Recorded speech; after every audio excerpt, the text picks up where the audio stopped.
नमस्कार प्यारे साथियों, कैसे हैं आप सब लोग। आशा करती हूँ आप सब लोग ठीक होंगे, मस्त होंगे, ज़बरदस्त होंगे और अपनी अपनी तैयारी अच्छे से कर रहे होंगे।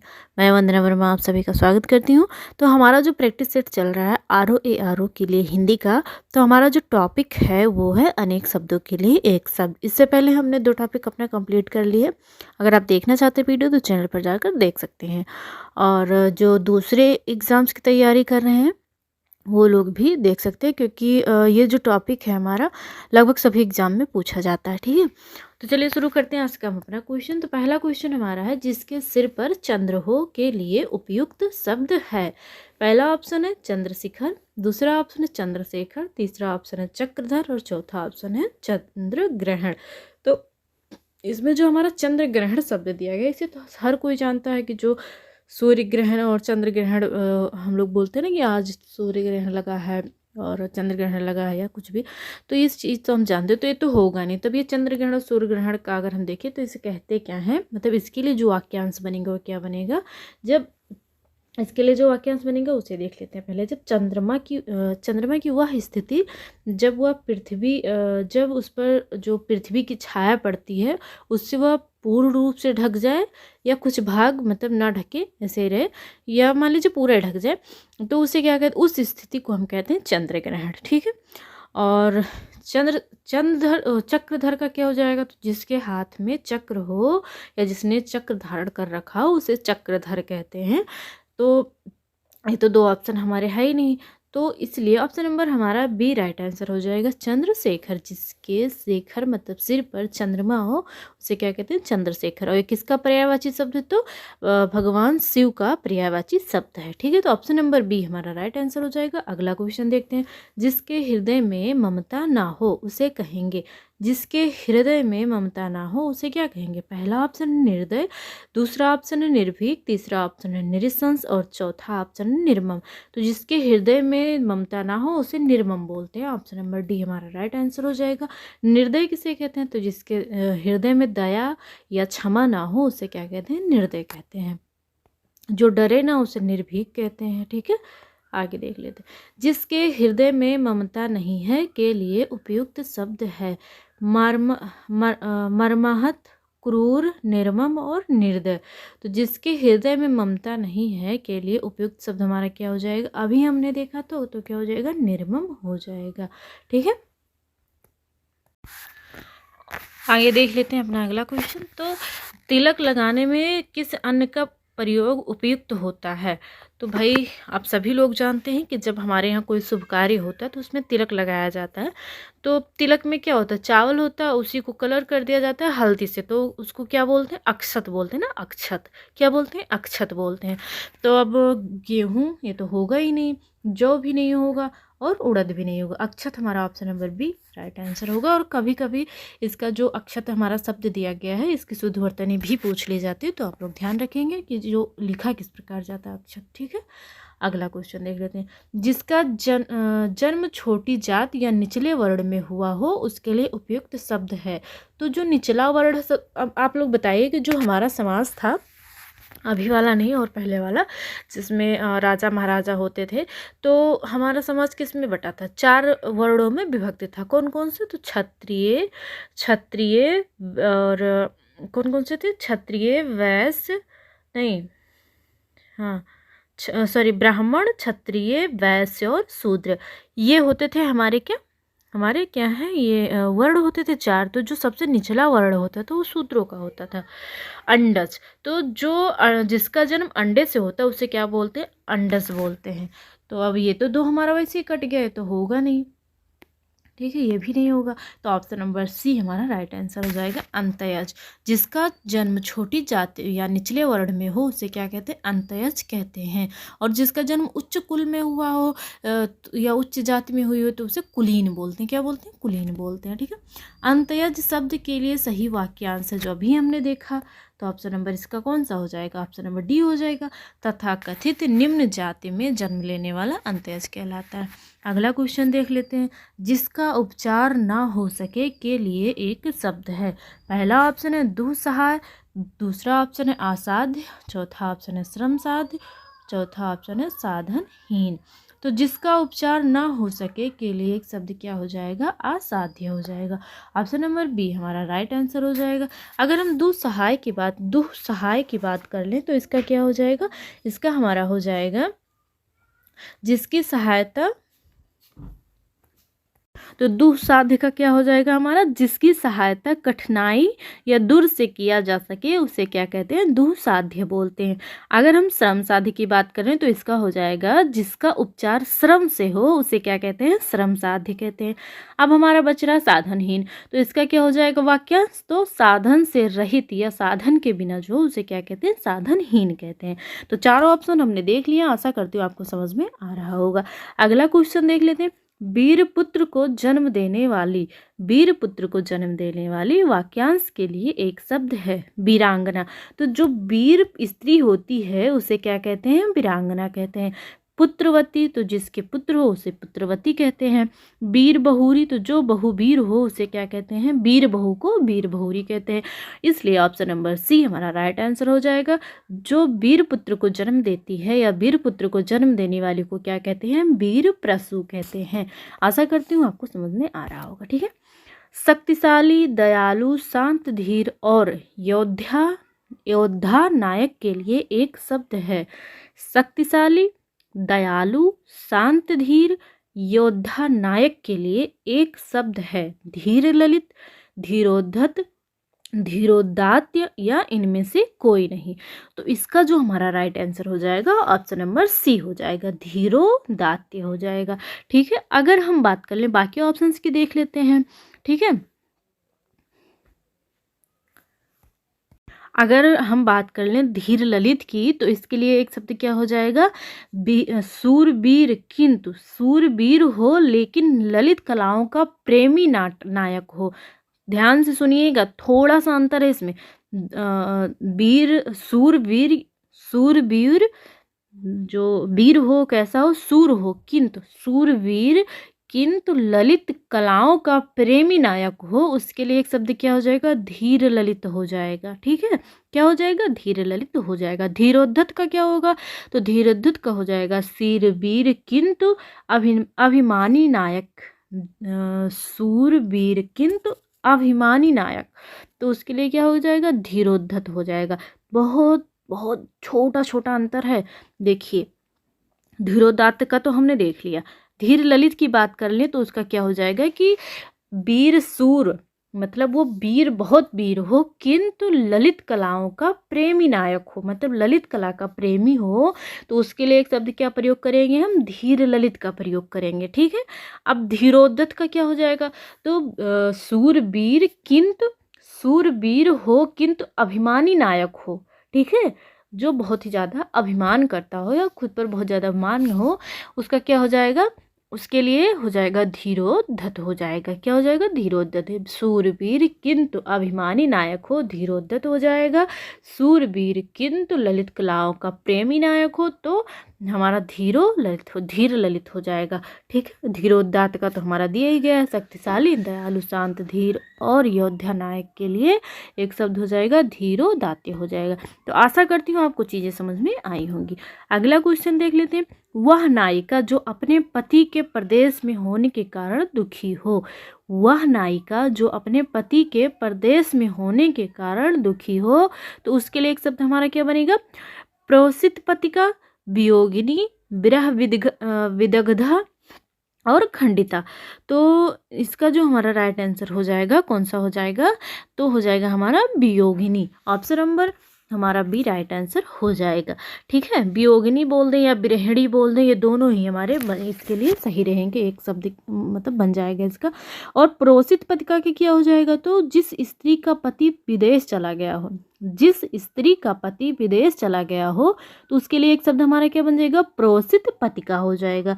अगर हम विरह विदग्धा की बात करें, विरह विदग्धा की बात कर लें, तो इसके लिए एक शब्द वाक्यांश क्या बनेगा, विरह या दुख में जलने वाली स्त्री, विरह या दुख में, विरह मतलब होता है बिछड़ना या बिछड़ाव, जब नायक या नायिका दोनों बिछड़ते हैं तो उस स्थिति को विरह कहते हैं। ठीक है, विरह या वियोग में जलने वाली स्त्री के लिए एक शब्द क्या हो जाएगा, विरह विदग्धा हो जाएगा। ठीक है, खंडिता की क्या, हाँ खंडिता की अगर बात कर लें तो वह स्त्री जिसका पति रात में दूसरी स्त्री के पास रहकर प्रातः आया हो, वह स्त्री जिसका पति रात में दूसरी स्त्री के साथ रहकर प्रातः आया हो, तो उसके लिए जो हमारा एक शब्द बनेगा क्या हो जाएगा, खंडिता हो जाएगा। क्या हो जाएगा, खंडिता हो जाएगा। ठीक है, आगे बढ़ते हैं। खाद्य सामग्री जो यात्रा के समय रास्ते में उपभोग के लिए दी जाती है, क्या कहलाता है, खाद्य सामग्री जो यात्रा के समय रास्ते में उपभोग के लिए दी जाती है। पहला ऑप्शन है स्वल्पाहार, दूसरा ऑप्शन है पथ्य, तीसरा ऑप्शन है पाथ्य और चौथा ऑप्शन है उपाहार। तो जो खाद्य सामग्री यात्रा के समय रास्ते में उपभोग के लिए दी जाती है वो पाथ्य कहलाती है। ऑप्शन नंबर सी हमारा राइट आंसर हो जाएगा। क्या कहलाती है, पाथ्य कहलाती है। अगर हम स्वल्पाहार की बात कर लें तो इसका अर्थ होता है कि स्वयं के लिए वह आहार जो थोड़ा या कम हो। स्वयं के लिए, स्व मतलब स्वयं हो गया, अल्प मतलब कम, हार मतलब आहार। ठीक है, तो वह आहार जो स्वयं के लिए थोड़ा या कम हो वो क्या कहलाएगा, स्वल्पाहार कहलाता। उपाहार का क्या हो जाएगा, तो उपाहार और जो पथ्य हैं ये जो हमारी मतलब आहार से संबंधित ये दोनों अलग हैं। यहाँ पर इसका कोई वो नहीं है, मतलब ये दोनों ही इन दोनों से अलग हैं। तो इसका हम बाद में चर्चा कर लेंगे, आगे हो सकता है आ जाए। ठीक है, आधी रात का समय, आधी रात का समय उसे क्या कहते हैं, ऑप्शन नंबर है सरवरी, दूसरा ऑप्शन है विभावरी, तीसरा ऑप्शन है निशा और चौथा ऑप्शन है निशीथ। तो जो आधी रात का समय होता है उसे क्या कहते हैं, निशीथ कहते हैं। तो ऑप्शन नंबर डी हमारा राइट आंसर हो जाएगा। विभावरी किसे कहते हैं, तो तारों भरी रात को विभावरी कहते हैं। अगला क्वेश्चन हमारा, जिसके पास कुछ भी ना हो वाक्यांश के लिए एक शब्द है। पहला ऑप्शन है आकिंचन, दूसरा ऑप्शन है किंचित, तीसरा ऑप्शन है आकुंचन और चौथा ऑप्शन है अलव्य। तो इसका जो राइट आंसर हो जाएगा ऑप्शन नंबर ये हो जाएगा अकिंचन। अगर किंचित शब्द का जो अर्थ है इसकी बात करें हम, तो इसका अर्थ होता है कुछ अथवा थोड़ा। और जो हमारा आकुंचन है, आकुंचन का अर्थ होता है सिमटना। ठीक है, जो हमारा हृदय होता है जब धड़कता तो एक बार क्या होता है, सिमटता मतलब सिकुड़ता और एक बार फिर खुलता है। जैसे हम लोग मुट्ठी बांधते हैं खोलते हैं ना, उसी प्रकार। तो जब हम मुट्ठी बांधते हैं उसे क्या कहेंगे, सिमटना कहेंगे, और खोलने को क्या होता है, तो आकुंचन और प्राकुंचन होता है ना। हमारा हृदय आकुंचन हुआ मतलब सिमट गया, प्राकुंचन हुआ मतलब खुल गया। ठीक है, तो वही होता है, आकुंचन का अर्थ होता है सिमटना, प्राकुंचन का क्या अर्थ होता है, खुलना या फैलना। ठीक है, और हमारा जो अलव्य शब्द दिया गया है इसके लिए हम जो वाक्यांश प्रयोग करेंगे, जिसे प्राप्त ना किया जा सके वो क्या कहलाएगा, अलव्य कहलाता है। अलव्य का विलोम क्या हो जाएगा, तो अलव्य का विलोम होता है सुलभ्य। अलभ्य का विलोम क्या हो जाएगा, सुलभ्य हो जाएगा। जिसे प्राप्त करना या जिसे प्राप्त किया जा सके उसे क्या कहेंगे, लभ्य कहेंगे या सुलभ्य कहेंगे, और जिसे ना प्राप्त किया जा सके उसे अलभ्य कहते हैं। चारों ऑप्शन हमने देख लिए हैं, आशा करती हूँ आपको चीज़ें समझ में आ रही होंगी। जिसके पास कुछ भी ना हो, ठीक है, अभावग्रस्त। तो अभाव मतलब होता है कुछ ऐसा हो जो थोड़ा बहुत ना हो, किसी चीज़ की अभाव हो, ना कि मतलब पूरे चीज़ की अभाव हो। तो ये तो होगा नहीं। अकिंचन अभी हमने देखा, ऑप्शन नंबर बी हमारा राइट आंसर हो जाएगा। ठीक है, आगे बढ़ते हैं। जिसके पास कुछ भी ना हो वही हो गया, अकिंचन हो जाएगा। ठीक, जिसे बुलाया ना गया हो वाक्य के लिए उपयुक्त होने वाला शब्द है। जिसे बुलाया ना गया हो वाक्य के लिए उपयुक्त होने वाला शब्द है। पहला ऑप्शन है अतिथि, दूसरा ऑप्शन है अभ्यागत, तीसरा ऑप्शन है अनाहुत, चौथा ऑप्शन है रिश्तेदार। तो जिसे बुलाया ना गया हो उसके लिए एक शब्द हमारा क्या हो जाएगा, आप लोग बताएं, कोई बताएगा। जिसे बुलाया ना गया हो उसके लिए एक शब्द तो हो जाएगा अनाहुत हो जाएगा। जो बिना तिथि के आए अतिथि कहलाता है, जो बिना तिथि के आए उसे क्या कहेंगे, अतिथि कहेंगे। ठीक है, आगे बढ़ते हैं। मोक्ष की इच्छा रखने वाला वाक्यांश के लिए एक उपयुक्त शब्द है। मोक्ष की इच्छा रखने वाला वाक्यांश के लिए एक उपयुक्त शब्द है। पहला ऑप्शन है योगी, दूसरा ऑप्शन है मुक्तिकामी, तीसरा ऑप्शन है मुमुक्षु और चौथा ऑप्शन है तपस्वी। तो जो मोक्ष की इच्छा रखता हो उसके लिए एक शब्द हो जाएगा मुमुक्षु। ऑप्शन नंबर सी हमारा राइट आंसर हो जाएगा। योग करने वाला या योग करने वाले को क्या कहेंगे हम, योगी कहते हैं। ठीक है। और तप में लीन रहने वाले को तपस्वी कहते हैं। तप में लीन रहने वाले को तपस्वी कहते हैं। काम से मुक्ति वाले व्यक्ति को क्या कहते हैं? मुक्तिकामी कहते हैं। काम से मुक्ति वाले व्यक्ति को क्या कहते हैं? मुक्तिकामी कहते हैं। ठीक है। मोक्ष की कामना करने वाला वाक्यांश के लिए एक शब्द है। मोक्ष की कामना करने वाला वाक्यांश के लिए एक शब्द है मोक्षकामी, मोमुक्ति, मौक्तिक और मुमुक्षु, मुमुक्षी। तो मोक्ष की कामना करने वाले को क्या कहते हैं? मोक्ष की कामना करने वाले को क्या कहेंगे? ऑप्शन नंबर सी हमारा हो जाएगा, मुमुक्षु हो जाएगा। ठीक, आगे बढ़े, चलिए आगे बढ़ते हैं। रंगमंच के पीछे के स्थान को क्या कहते हैं? रंगमंच के पीछे का स्थान कहा जाता है पृष्ठभूमि, नेपथ्य, मंच पृष्ठ और गुहाय मंच। ठीक है। तो रंगमंच के पीछे के स्थान को क्या कहते हैं? नेपथ्य कहते हैं। ऑप्शन नंबर बी हमारा राइट आंसर हो जाएगा। ठीक है। और पृष्ठभूमि और ये जो मंच पृष्ठ है और गुहाय मंच है, ये सारे क्या हैं? इससे भिन्न है, तो कोई मतलब नहीं इसका। हवन में जलने वाली लकड़ी के लिए शुद्ध शब्द है। हवन में जलने वाली लकड़ी के लिए शुद्ध शब्द है। पहला ऑप्शन है हवन सामग्री। तो हवन सामग्री इसलिए नहीं होगा क्योंकि हवन सामग्री में बहुत सारी चीजें होती, ना कि केवल लकड़ी होती है, तो ये तो होगा नहीं। वन काष्ठ, काष्ठ मतलब लकड़ी, वन मतलब जंगल, जंगल की लकड़ी को क्या कहेंगे? वन काष्ठ बोल देते हैं। शुष्क काष्ठ, तो ये भी नहीं होगा। शुष्क मतलब सूखा हुआ, काष्ठ मतलब लकड़ी, तो सूखी लकड़ी। और समिधा, समिधा हमारा राइट आंसर हो जाएगा। हवन में जलने वाली लकड़ी को क्या कहते हैं? समिधा कहते हैं। हवन में जलने वाली लकड़ी को क्या कहेंगे? समिधा कहते हैं। दिशाएं ही जिनका वस्त्र है उन्हें क्या कहा जाता है? दिशाएं ही जिनका वस्त्र है उन्हें कहा जाता है विश्वम्भर, दिक्पाल, दिगंबर और पैगंबर। तो दिशाएं ही जिनका वस्त्र है उन्हें क्या कहा जाता है? उन्हें दिगंबर कहा जाता है। ऑप्शन नंबर सी हमारा राइट आंसर हो जाएगा। अगर हम विश्वम्भर की बात करें तो विश्वम्भर जो है ये विष्णु भगवान का पर्यायवाची है।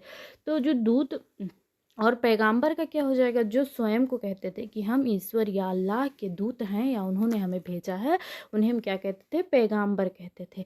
दिक्पाल का क्या हो जाएगा? तो दिशा का स्वामी क्या कहलाता है? दिक्पाल कहलाता है। दिशा का स्वामी दिक्पाल कहलाता है। ठीक है, आगे बढ़ते हैं।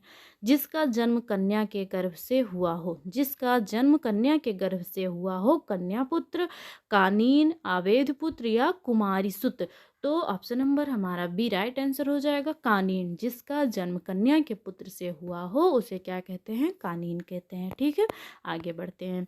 वन में लगने वाली आग वाक्यांश के लिए एक शब्द है। वन में लगने वाली आग वाक्यांश के लिए एक शब्द है बड़वाग्नि, दावाग्नि, बिरहाग्नि और जठराग्नि। तो जो वन में लगने वाली आग होती है उसे दावाग्नि कहते हैं और पेट में लगने वाली आग को जठराग्नि कहते हैं। बिरहाग्नि जब बिछड़ने या दुख, जैसे बिरह मतलब होता है दुख, ठीक है, तो जब उस टाइम को बिरहाग्नि कहते हैं, या दुख की अग्नि हो गई या बिरहाग्नि, ये वाला हो गया। बड़वाग्नि, तो समुद्र में लगने वाली आग को बड़वाग्नि कहते हैं। वैसे भी आप लोग याद सकते हैं समुद्र बहुत बड़ा होता है, अब उस समुद्र में आग लग गई तो उसे बड़वाग्नि बोल देते हैं, बड़ी आग। ठीक, आगे बढ़ते हैं। पेट की अग्नि जो कि अभी हमने बताया तो उसे जठराग्नि कहते हैं। ठीक, जो हमेशा रहने वाला है उसको कहते हैं, जो हमेशा रहने वाला है उसको कहते हैं। पहला ऑप्शन है शाश्वत, दूसरा ऑप्शन है अनवरत, तीसरा ऑप्शन है अप्रतिहत और चौथा ऑप्शन है आजीवक। तो जो हमेशा रहने वाला है उसे शाश्वत कहते हैं। जो हमेशा रहने वाला है उसे क्या कहते हैं? शाश्वत कहते हैं। ठीक है, अनवरत का क्या हो जाएगा? तो अनवरत का अर्थ होता है लगातार। ठीक, अनवरत का क्या अर्थ होता है? लगातार होता है। अगर हम अप्रतिहत की बात करें तो इसके लिए वाक्यांश क्या बनेगा?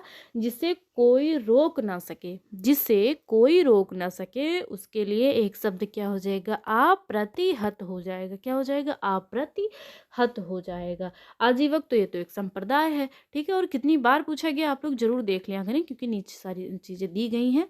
जिस पुरुष की पत्नी साथ नहीं है, जिस पुरुष की पत्नी साथ नहीं है उसके लिए एक शब्द क्या होगा? आपत्नीक, वियोगी, विधुर, विपत्नीक। तो विधुर तो उसे कहते हैं जिसकी पत्नी मर गई हो। ठीक है। जिसका पति मर गया हो विधवा, जिसकी पत्नी मर गई हो विधुर। तो इसका जो हमारा राइट आंसर हो जाएगा क्या हो जाएगा, बी पत्नीक हो जाएगा। ऑप्शन नंबर डी हमारा राइट आंसर हो जाएगा।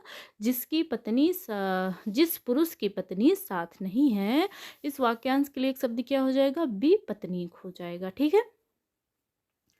अगर हम बात कर लें और सारे जैसे वियोगी हो गया, आपत्नीक हो गया, इन सब के, एक सेकेंड, हाँ ठीक है, आपत्नीक का क्या हो जाएगा ये देख लेते हैं।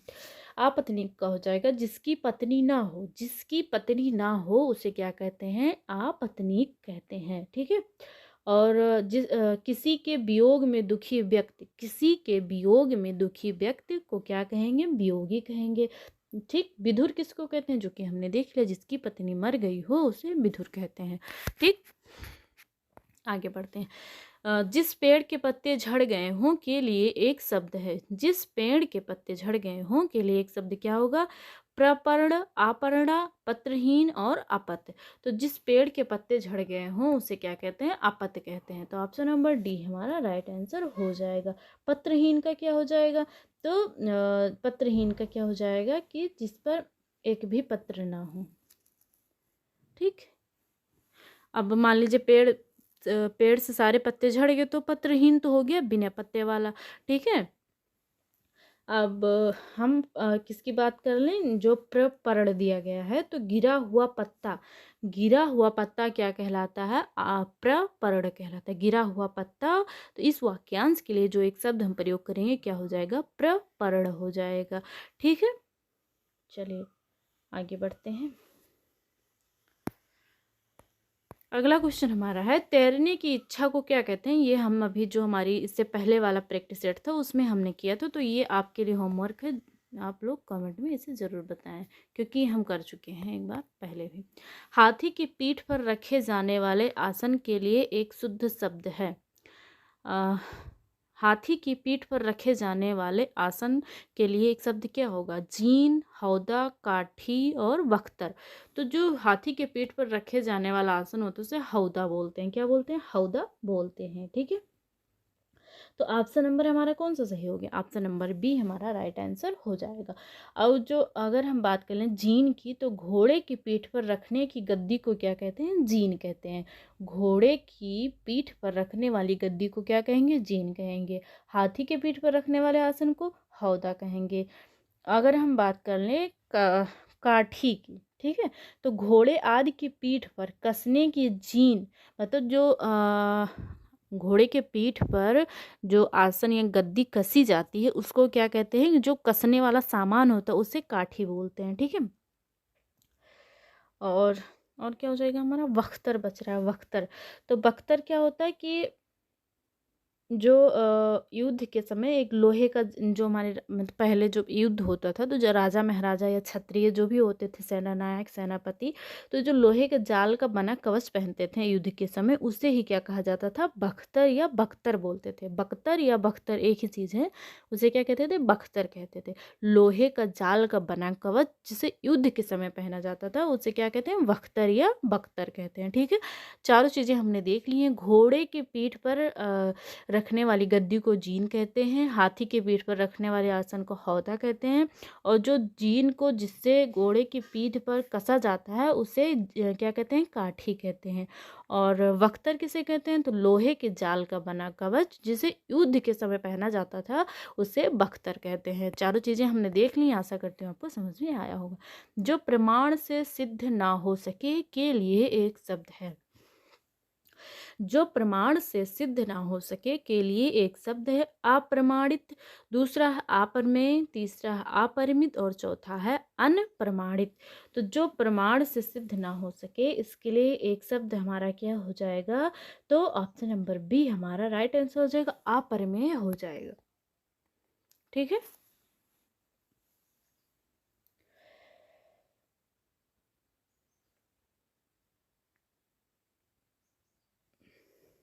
चलिए आगे बढ़ते हैं। अब अगर हम बात कर लें किसकी, अनप्रमाणित की, तो अनप्रमाणित का हमारा क्या हो जाएगा, जिसे ये जो प्रमाणित हमारा शब्द दिया गया है, अप्रमाणित कौन कौन सा बच रहा पहले दे, अप्रमाणित, अपरिमित और अनप्रमाणित। तो पहला ऑप्शन हमारा अप्रमाणित, तो इसके लिए जो वाक्यांश बनेगा क्या हो जाएगा, जिसे प्रमाणों से सिद्ध ना किया गया हो, जिसे प्रमाणों से सिद्ध ना किया गया हो उसे अप्रमाणित बोलते हैं। बहुत थोड़ा सा अंतर है, थोड़ा ध्यान रखिएगा आप लोग। देखिए अब यहाँ पर दिया गया है कि जो प्रमाण से सिद्ध ना हो, तो आप सभी के दिमाग में आया हो उसका तो अप्रमाणित हो जाएगा। नहीं, जो प्रमाण से सिद्ध ना हो सके, सॉरी इसका पढ़ दी, माफ करिएगा, दोबारा देखते हैं क्या हो जाएगा। तो इसका तो हमारा राइट आंसर अपरिमेय है, ऑप्शन नंबर बी हमारा राइट आंसर हो जाएगा। अब हम इसमें थोड़ा सा चेंज कर देते हैं। देखिए, जो प्रमाण से सिद्ध ना किया जा सके, जो प्रमाण से सिद्ध ना किया गया हो, सके नहीं, जो प्रमाण से सिद्ध ना किया गया हो, उसके लिए एक शब्द हम क्या प्रयोग करेंगे, तो हो जाएगा अप्रमाणित हो जाएगा। क्या हो जाएगा, अप्रमाणित हो जाएगा। ठीक है, अब हम बात कर लें, किसकी बात कर लें, जो मापा ना जा सके, तो इसे अपरिमेय अपरिमित दोनों ही कहते हैं।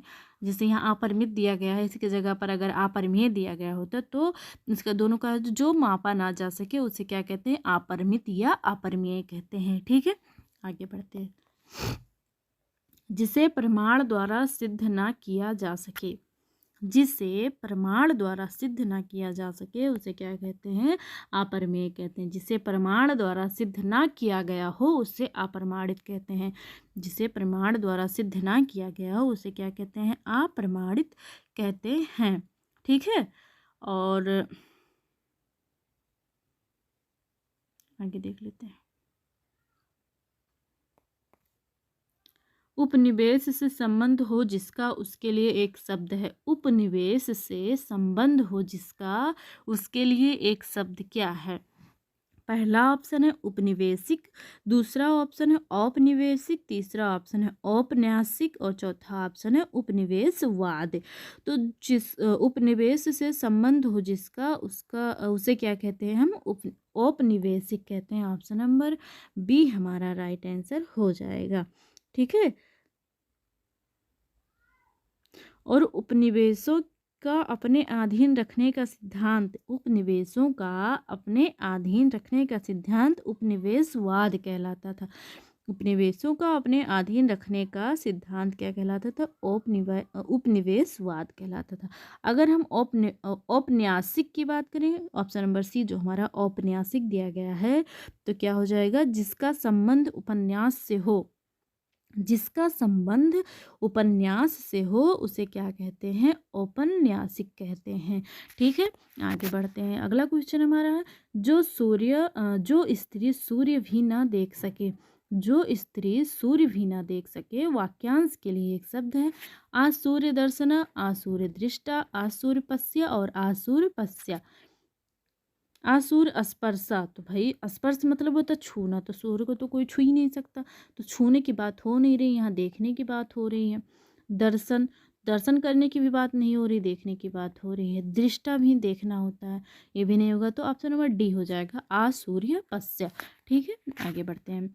जो सूर्य ना देखे ऐसी स्त्री, वाक्यांश के लिए एक शब्द हो जाएगा, तो अभी हमने देखा आसूर्य पश्य हो जाएगा। जो सूर्य न देखे ऐसी स्त्री, वाक्यांश के लिए एक शब्द है। अभी हमने देखा आसूर्य, क्या हो जाएगा, आसूर्य पश्य। ऑप्शन नंबर सी हमारा राइट आंसर हो जाएगा। ठीक है, असूया का क्या हो जाएगा, तो दूसरे के गुण में दोष निकालना, दूसरे के गुण में दोष निकालना असूया कहलाता है। बाकी तीनों वही आसूर्य पश्य ही लिखा, बस केवल क्या कर दिया गया उसमें, क्या है, वर्तनी संबंधी त्रुटियां हैं। किसी के पास रखी हुई दूसरे की वस्तु, किसी के पास रखी हुई दूसरे की वस्तु के लिए एक शब्द है। तो पहला ऑप्शन हमारा क्या हो जाएगा, वसीयत, दूसरा ऑप्शन धरोहर, तीसरा ऑप्शन संरक्षण, चौथा ऑप्शन रिक्त। तो ऑप्शन नंबर बी हमारा राइट आंसर हो जाएगा, धरोहर हो जाएगा। क्या हो जाएगा, धरोहर हो जाएगा। ठीक है, रिक्त किसे कहते हैं? तो उत्तराधिकार में मिली संपत्ति को रिक्त बोलते हैं। उत्तराधिकार में मिली संपत्ति को क्या बोलते हैं? रिक्त बोलते हैं। कई बार पूछा जा चुका है, ये ध्यान रखिएगा आप लोग।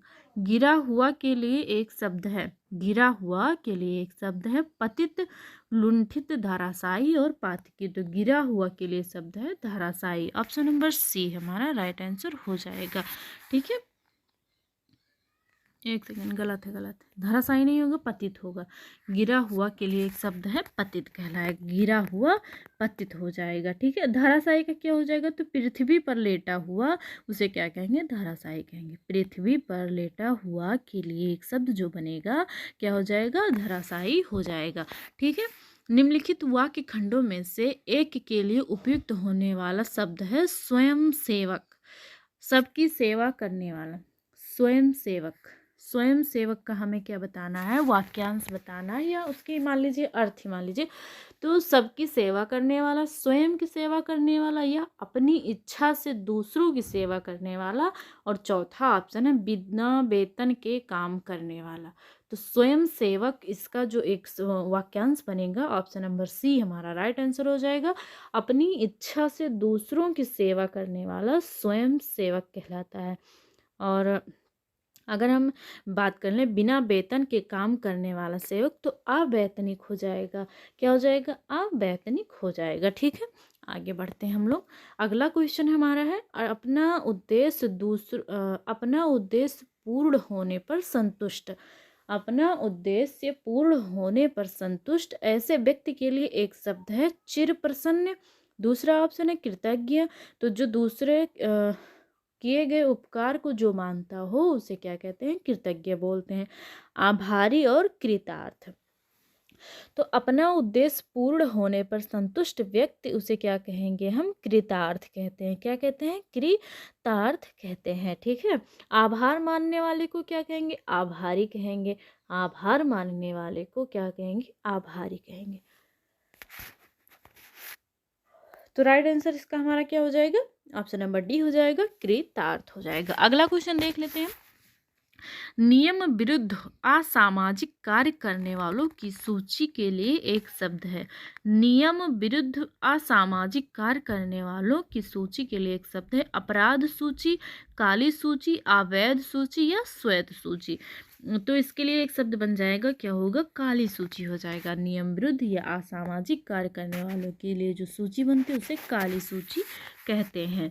ठीक है, वैध कार्य न करने वालों की सूची क्या कहलाएगी? अवैध सूची कहलाएगी। वैध कार्य न करने वालों के लिए जो सूची बनेगी वो क्या बनेगी? उसे मतलब कहेंगे क्या? तो अवैध सूची कहते हैं। नियम के अनुरूप एवं सामाजिक कार्य करने वालों की सूची श्वेत सूची कहलाती है। नियम के अनुरूप और सामाजिक कार्य करने वालों की सूची श्वेत सूची कहलाती है। उपकृत शब्द के लिए सही वाक्यांश है। उपकृत शब्द के लिए सही वाक्यांश है। पहला ऑप्शन है जिससे उपकार हुआ हो, जिसने उपकार किया हो, जो उपकार मानता हो, जिस पर उपकार किया गया हो। तो उपकृत जो हमारा शब्द दिया गया है इसके लिए वाक्यांश होगा जिस पर उपकार किया गया हो उसे क्या कहेंगे? उपकृत कहेंगे। उपकार मानने वाला या जो उपकार को मानता हो उसे क्या कहते हैं? कृतज्ञ कहते हैं। ठीक है, आगे बढ़ते हैं। जो जुड़ा या मिला ना हो के लिए एक शब्द है। जो जुड़ा या मिला ना हो के लिए एक शब्द है चंपू, असहत, संभूत और अनिभूत। तो ऑप्शन नंबर बी हमारा राइट आंसर हो जाएगा, असन्निहित हो जाएगा। जो जुड़ा या मिला ना हो उसे जो जुड़ा या मिला ना हो के लिए एक शब्द है असहित। ठीक है, और गद्य पद्य मिश्रित काव्य को क्या कहते हैं? चंपू कहते हैं। एक साथ उत्पन्न होने वाले के लिए जो एक शब्द प्रयोग होगा क्या हो जाएगा? संभूत हो जाएगा। जिसका अनुभव किया गया हो अनुभूत कहलाएगा। चारों ऑप्शन हमने देख लिए हैं, दोबारा देख लेते हैं। गद्य एवं पद्य, ठीक है, गद्य एवं पद्य मिश्रित काव्य को क्या कहेंगे? चंपू कहेंगे। संभूत का क्या हो जाएगा? तो एक साथ उत्पन्न होने वाले के लिए जो एक साथ उत्पन्न होने वाले के लिए जो एक शब्द प्रयोग करेंगे हमारा संभूत हो जाएगा। अनुभूत, जिसका अनुभव किया गया हो अनुभूत कहलाएगा। ठीक है, अगला क्वेश्चन है हमारा, अपना पेट भरने वाला के लिए एक शब्द है। अपना पेट भरने वाला के लिए एक शब्द है, कुछ ही भर, भूखा, कच्छप, कच्छ। तो अपना पेट भरने वाले के लिए कुछ ही उसे क्या कहेंगे, कुछ भर कहेंगे। ऑप्शन नंबर ए हमारा राइट आंसर हो जाएगा। ठीक है। कच्छ, कच्छ जो रण का कच्छ है नहीं, गुजरात में, जहाँ गधे पाए जाते हैं, तो वो दलदली भूमि है। तो कच्छ का अर्थ होता है दलदली जमीन। ठीक है। कच्छप, कच्छ मतलब कछुआ। ठीक। जिस पर विश्वास किया गया है, जिस पर विश्वास किया गया है, विश्वसनीय, विश्वस्त, विश्वस्त, विश्वास पात्र या विशेषज्ञ। तो जिस पर विश्वास किया गया है वो क्या कहलाएगा, विश्वस्त कहलाएगा। ऑप्शन नंबर बी हमारा राइट आंसर हो जाएगा। जिस पर विश्वास किया गया है वो विश्वस्त कहलाएगा। जिसका विश्वास किया जा सके, जिसका विश्वास किया जा सके वो विश्वसनीय कहलाता है। जो विश्वास की योग्य हो उसे विश्वास पात्र कहते हैं। आप विश्वास के पात्र हैं, मतलब आप विश्वास के योग्य हैं। तो जो विश्वास के योग्य हो उसे विश्वास पात्र कहते हैं। जो किसी विशेष विषय को जानता हो उसे विशेषज्ञ कहते हैं। जो किसी विशेष विषय को जानता हो विशेषज्ञ कहते हैं। जो विश्वास करने योग्य हो विश्वास पात्र कहते हैं। जो जिस पर विश्वास किया जा सके उसे विश्वसनीय कहते हैं। चारों हमने देख लिए हैं। आशा करती हूँ आपको। अब इन चारों में से जरूरी थोड़ी कि यही क्वेश्चन आएगा, यही नहीं आएगा, लेकिन इन चारों में से कोई तो आ सकता है। ठीक है। तो इसलिए मैं चारों आपको बता देती हूँ हर क्वेश्चन में। वैसे कोई ऐसा होगा एक दो चार क्वेश्चन जिसमें चारों मैंने ना बताया हो आपको, नहीं लगभग सभी में बता दिया। जो दायर मुकदमे का प्रतिवादी या बचाव करे वाक्य हेतु उपयुक्त शब्द है। जो दायर मुकदमे का प्रतिवाद या बचाव करे वाक्य के लिए उपयुक्त शब्द है। पहला ऑप्शन है अभियुक्त, दूसरा है प्रतिवादी, तीसरा है वादी और चौथा है शीघ्रगामी। सॉरी। तो ऑप्शन नंबर हमारा कौन सा सही हो जाएगा, बी प्रतिवादी। और जो मुकदमा दायर करता है वो वादी कहलाता है। जो बचाव करता है मतलब दायर मुकदमे के प्रतिवाद या बचाव करे वो प्रतिवादी कहलाता है। और जो मुकदमा दायर करता है वो वादी कहलाता है। ठीक है। तैर कर पार करने की इच्छा, तैर कर पार करने की इच्छा क्या कहलाती है, तितीर्षा, तितीर्षु, तितिक्षा, त्वरक। तो तैर कर पार करने की इच्छा क्या कहलाएगी, तैर कर पार करने की इच्छा तितीर्षा कहलाती है। ऑप्शन नंबर ए हमारा राइट आंसर हो जाएगा। तैर कर पार करने की इच्छा तितीर्षा कहलाती है। अगर हम तितीर्षु की बात करें तो तैरने या मोक्ष पाने को इच्छुक, तैरने या मोक्ष पाने के इच्छुक को क्या कहेंगे, तितीर्षु कहते हैं। ठीक है। सर्दी, गर्मी, दुख आदि सहन करने की शक्ति तितिक्षा कहलाती है। सर्दी, गर्मी, दुख आदि सहन करने की जो शक्ति होती है वो क्या कहलाती है, तितिक्षा। जो उसके लिए एक शब्द प्रयोग करेंगे हमारा क्या हो जाएगा, तितिक्षा हो जाएगा। त्वरक का क्या हो जाएगा, तो रफ्तार तेज करने का उपकरण। रफ्तार तेज करने का उपकरण त्वरक हो। रफ्तार तेज करने का उपकरण के लिए एक शब्द बनेगा वो क्या हो जाएगा, त्वरक हो जाएगा। अगला क्वेश्चन देख लेते हैं। शत्रुओं का हनन करने वाला, वीर शत्रुघ्न और रिपुसूदन विष्णु। तो शत्रुओं का हनन करने वाला शत्रुघ्न कहलाता है। ठीक। मुकदमा दायर करने वाला, तो अभी हमने देखा जो मुकदमा दायर करता वो वादी कहलाता, और जो उससे बचाव करता या प्रतिवादी करता तो प्रतिवादी कहलाता है। तो ऑप्शन नंबर ए हमारा राइट आंसर हो जाएगा। युद्ध की प्रबल इच्छा हो जिसमें, युद्ध की प्रबल इच्छा हो जिसमें के लिए एक शब्द है झगड़ालू, योद्धा, युत्सु, विद्रोही। तो युद्ध की प्रबल इच्छा हो जिसमें के लिए एक शब्द होगा युत्सु हो जाएगा। ऑप्शन नंबर सी हमारा राइट आंसर हो जाएगा। ठीक है। युद्ध करने वाला योद्धा कहलाएगा, युद्ध करने वाला योद्धा कहलाता है। विद्रोह करने वाला क्या कहलाएगा, विद्रोही कहलाएगा। युद्ध करने वाला योद्धा, विद्रोह करने वाला विद्रोही, झगड़ा करने वाला झगड़ालू। मरने की इच्छा वाक्यांश के लिए एक शब्द है। मरने की इच्छा वाक्यांश के लिए एक शब्द है। पहला ऑप्शन है मुमूर्षा, दूसरा ऑप्शन है मुमुक्षा, तीसरा ऑप्शन है मुमूर्ष और चौथा ऑप्शन है मुमुक्षु। तो इसका जो राइट आंसर हो जाएगा ऑप्शन नंबर ए होगा। मरने की इच्छा, इसके लिए एक शब्द क्या बनेगा, मुमूर्षा हो जाएगा। क्या हो जाएगा, मुमूर्षा हो जाएगा। अगर हम बात कर लें और बाकी ऑप्शन की, तो मुमुक्षा का क्या हो जाएगा, तो मोक्ष प्राप्त करने की इच्छा क्या कहलाएगी, मतलब मोक्ष प्राप्त करने की इच्छा के लिए एक शब्द क्या बनेगा, मुमुक्षा हो जाएगा। ठीक है। अगर हम बात कर लें जो मरना चाहता है, जो मरना चाहता है, इस वाक्यांश के लिए एक शब्द क्या हो जाएगा, मुमूर्ष हो जाएगा। मोक्ष चाहता है, जो मोक्ष चाहता है मुमुक्षु हो जाएगा उसका। ठीक है। जिसमें युद्ध करने की इच्छा हो उसके लिए एक शब्द क्या है, योद्धा, वीर, युत्सु, विद्रोही। अभी हमने जस्ट तुरंत ही देखा था कि युद्ध करने की जो प्रबल इच्छा, उसके लिए क्या होगा, एक शब्द युत्सु हो जाएगा। तो ऑप्शन नंबर सी हमारा राइट आंसर हो जाएगा। ठीक है। अगला क्वेश्चन देख लेते हैं हम अपना। जिसे दूर करना कठिन हो, वाक्यांश के लिए एक शब्द है। जिसे दूर करना कठिन हो, वाक्यांश के लिए एक शब्द है। दुरोग्रह, दुर्दम्य, दुर्निवार, दुष्पूर। तो जिसे दूर करना कठिन हो उसे, उसके लिए एक शब्द हमारा क्या हो जाएगा, दुर्निवार हो जाएगा। ठीक है। ऑप्शन नंबर सी हमारा राइट आंसर हो जाएगा। अगर हम बात कर लें दुरोग्रह की, तो जिसे नियंत्रित करना कठिन हो, वाक्यांश के लिए एक शब्द हो जाएगा दुरोग्रह। जिसे नियंत्रित करना कठिन हो, इसके लिए एक शब्द क्या प्रयोग करेंगे, हम दुरोग्रह का प्रयोग करेंगे। और दुर्दम्य का, तो जिसे वश में करना दुष्कर हो, जिसे वश में करना दुष्कर हो, वाक्यांश के लिए एक शब्द हो जाएगा दुर्दम्य हो जाएगा। जिसे भरना कठिन हो, जिसे भरना कठिन हो, वाक्यांश के लिए एक शब्द हो जाएगा दुष्पूर हो जाएगा। ठीक है। आगे देख लेते हैं। तो इसका राइट आंसर हमारा क्या था, दुर्निवार था। आगे देखते हैं।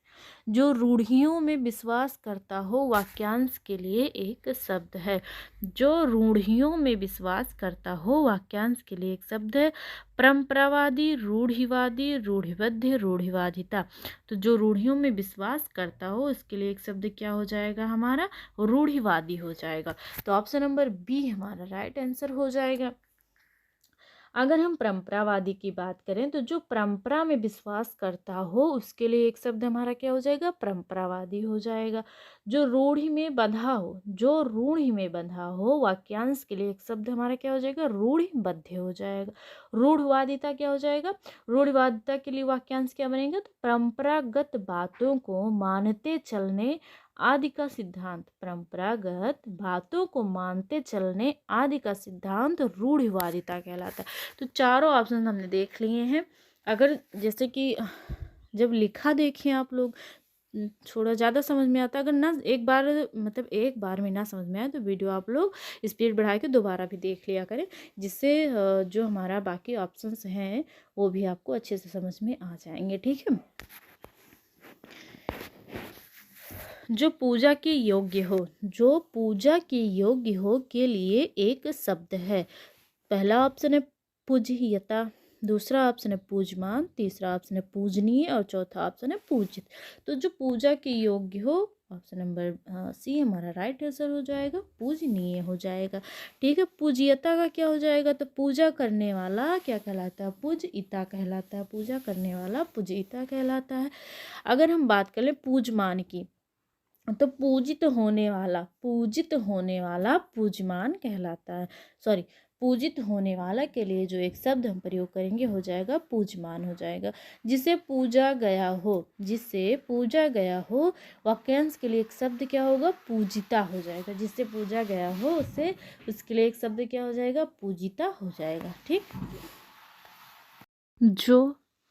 जो देश से प्रेम करता हो के लिए एक शब्द है। जो देश से प्रेम करता हो के लिए एक शब्द है देशभक्त, देश रक्षक, देशवासी, देश सेवा।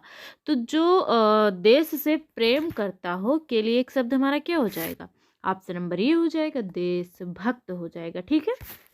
ऑप्शन नंबर ए हमारा राइट आंसर हो जाएगा। ठीक। देश रक्षक, तो जो देश की रक्षा करता हो, देश रक्षक, देश रक्षक देश की रक्षा करता हो। देशवासी, जो देश में रहता हो, ठीक है, या देश में रहने वाला देशवासी। देश की सेवा, देश सेवा। ठीक। अगला क्वेश्चन है, 100 में 100 के लिए एक शब्द है। 100 में 100 के लिए एक शब्द है प्रतिशत, शत, शत प्रतिशत, शताब्दी। तो 100 में 100 के लिए एक शब्द क्या बन जाएगा? शत प्रतिशत हो जाएगा। ठीक है। शताब्दी, तो 100 वर्षों के समूह को क्या कहेंगे? शताब्दी। 100 वर्षों के समूह को शताब्दी कहते हैं। ठीक। शत का क्या अर्थ होता है? 100 होता है।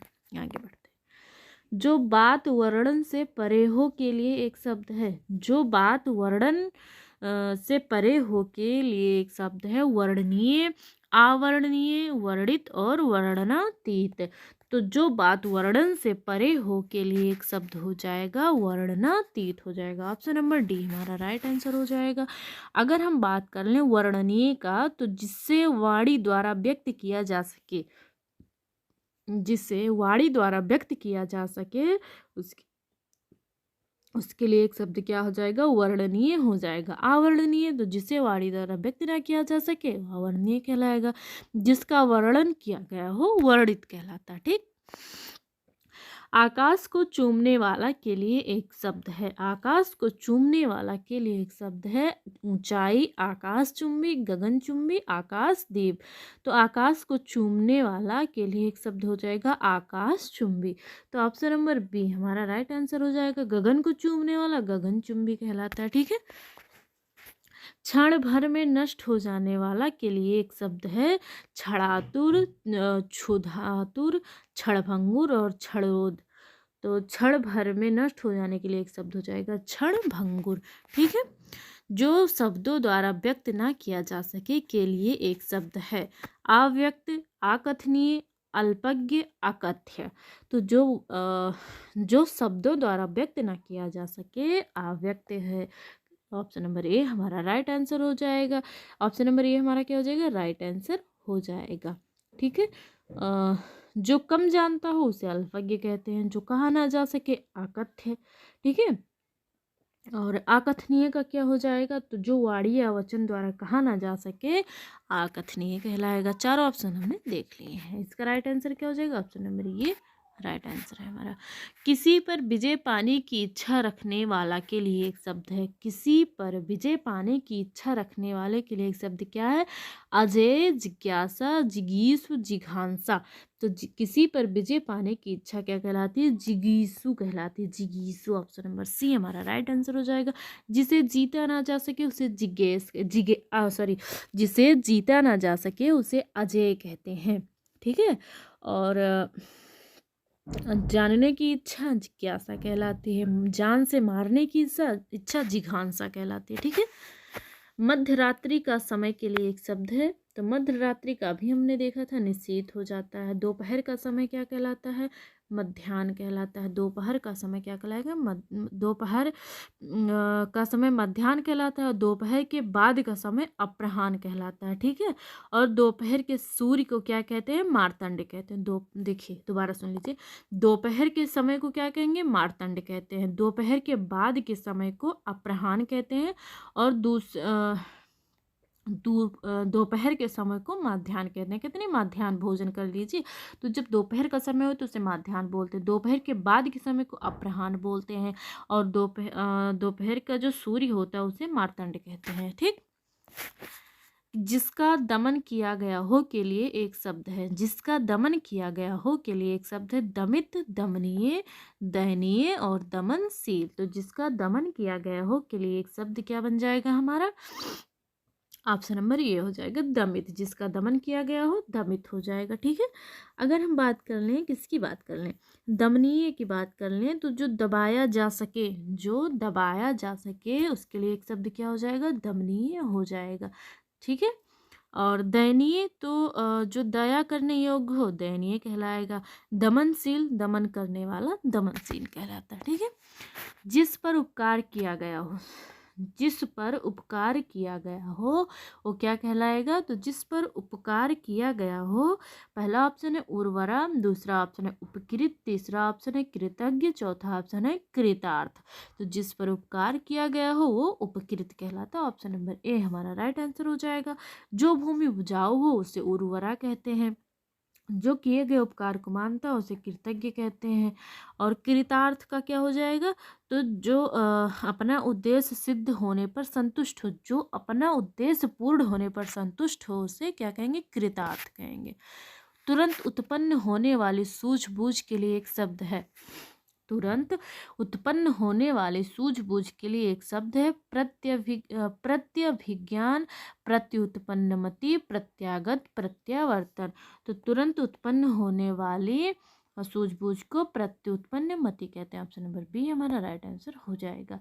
जो तुरंत कोई व्यक्ति युक्ति सोच ले, जो तुरंत कोई युक्ति सोच ले उसे क्या कहेंगे, प्रत्युत्पन्नमति। अभी हमने देखा था, तो ऑप्शन नंबर सी हमारा इसका राइट आंसर हो जाएगा। जो सब कुछ जानता हो सर्वज्ञ कहलाता है।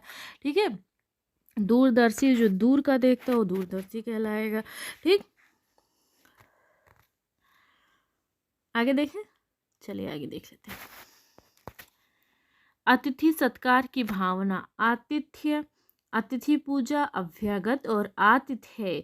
तो अतिथि सत्कार की भावना क्या कहलाती है, अतिथि सत्कार की भावना आतिथ्य कहलाती है। ऑप्शन नंबर ए हमारा राइट आंसर हो जाएगा। आतिथ्य का क्या हो जाएगा, तो वह जिसके यहाँ अतिथि ठहरा हो, वह जिसके यहाँ अतिथि ठहरा हो उसे क्या कहेंगे, अतिथेय कहेंगे। क्या बोलेंगे, अतिथेय। अभ्यागत, अभ्यागत अतिथि, अतिथि को क्या कहा जाता है, अभ्यागत कहा जाता है। ठीक है, जिसे बुढ़ापा ना आए, निर्झर, निर्जर, अजर, अमर। तो जिसे बुढ़ापा ना आए उसे अजर कहते हैं। ऑप्शन नंबर सी हमारा राइट आंसर हो जाएगा। ठीक है, जिसकी मृत्यु ना हो उसे क्या कहेंगे, अमर कहेंगे। अनेक युगों से चले वो आने वाले वाक्यांश के लिए एक उपयुक्त शब्द होगा। अनेक युगों से चले आने वाले के लिए एक शब्द क्या हो जाएगा, समीचीन, प्राचीन, कालांतर और सनातन। तो ऑप्शन नंबर डी हमारा राइट आंसर हो जाएगा, सनातन हमारा राइट आंसर हो जाएगा। ठीक है, अब हमारा आज का लास्ट क्वेश्चन है, क्या है देख लेते हैं उसको भी। तो आज का जो हमारा लास्ट क्वेश्चन है, आगे देखते हैं। युगों से चले आने वाले के लिए एक शब्द, तो अभी हमने देखा था सनातन हो जाएगा। ठीक है, अर्वाचीन का विलोम क्या होता है, प्राचीन हो जाएगा। अगर हम समीचीन की बात कर लें, जो भी अगले समीचीन का, तो जो उपयुक्त हो, जो उपयुक्त हो उसे क्या कहेंगे, समीचीन कहेंगे। जो पुराना हो उसे प्राचीन कहते हैं। समय बीत जाना कालांतर कहलाता है। तो ये तो हो गया सारा, हमने लगभग देख लिया। तो आज हमारे जो प्रश्नों की संख्या थी वो थी 70 प्रश्न। आशा करती हूँ वीडियो आपको पसंद आई होगी। अगर वीडियो पसंद आए तो लाइक, शेयर एंड कमेंट जरूर करें, और कमेंट करके आप लोग ज़रूर बताया करें कि वीडियो आपको कैसी लगी। जो आप लोग कमेंट करते हैं तो मुझे भी थोड़ा मोटिवेशन मिलता है, और अच्छे तरीके से अच्छे से समझाने का, मतलब कि कुछ और अच्छा दे पाने की इच्छा ज़्यादा होती है। तो प्लीज़ आप लोग कमेंट करके ज़रूर बताया करें कि क्लास आपको कैसी लगी। धन्यवाद।